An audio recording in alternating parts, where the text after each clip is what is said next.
Guys, tapos na namin kuan. Ginawang baka ng tubig, dam. Para gagamitin namin, mapagkuha na namin ng tubig sa Gianis. Tapos na yan. Hindi ko na video kanina kasi kuan. Wala kayong video yan.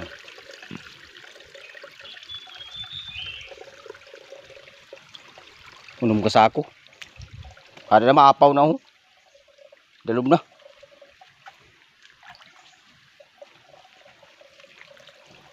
Ito na yung magiging trabaho namin sa mga susunod na araw. Kaming dalawa lang.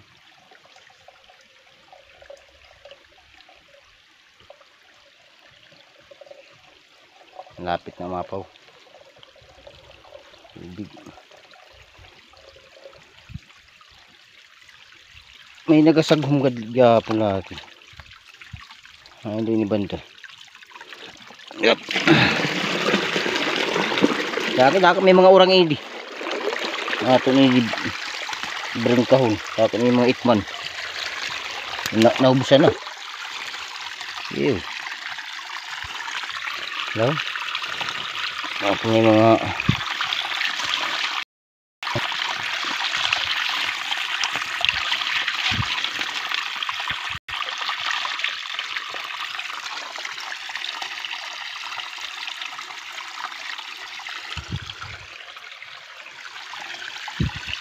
yep.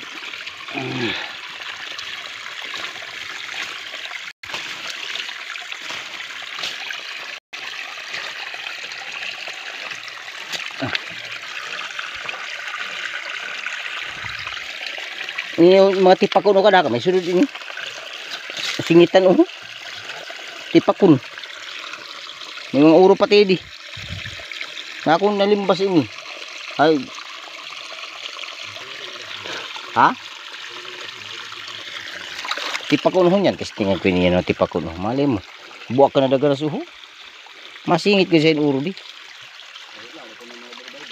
Adi ho, puro baybay ho. Tak wala ako pati tipak.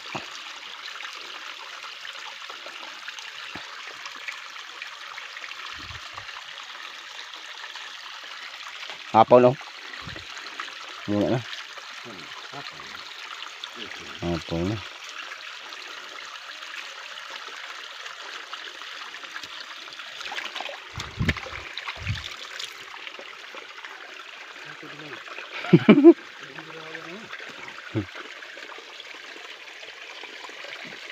Ito guys yung pagkukuha namin ng tubig.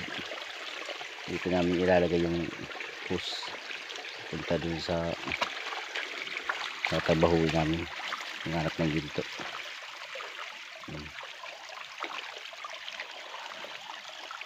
Okay na siguro ito guys, kasi kung magmakinap pa kami napapagasto na naman sa gasolina o crudo. So, dito na lang. Oh, sabi.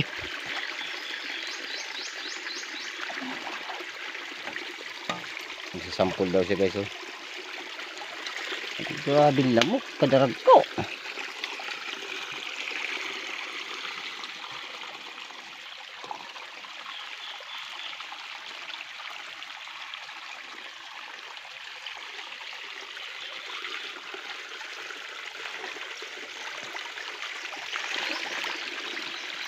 Bosan, ima ka taod na no? Taod na kita bosan din ko ano, hus. Apaw na nga dahil tuloy sa tubig.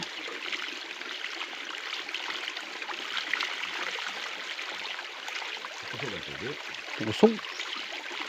Apaw na nga ni mabot niya sa taas kaya kung madagdagang pagalisa ako, grind pero sa no. Ila-ila di diyan mga isda. May swimming pool sinda. Ada naman may restriction kaya adi lao may dam.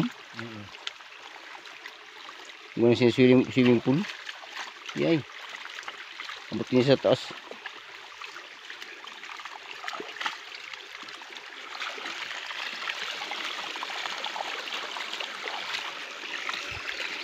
Dito kami kuha ng tubig papunta sa baba.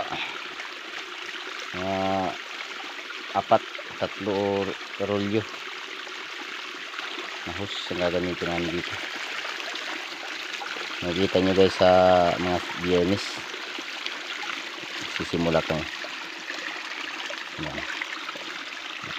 yung ginawa namin kanina lang. Nirep-trap na namin yung lupa yung nakasako, sinibat para mas matibay siya.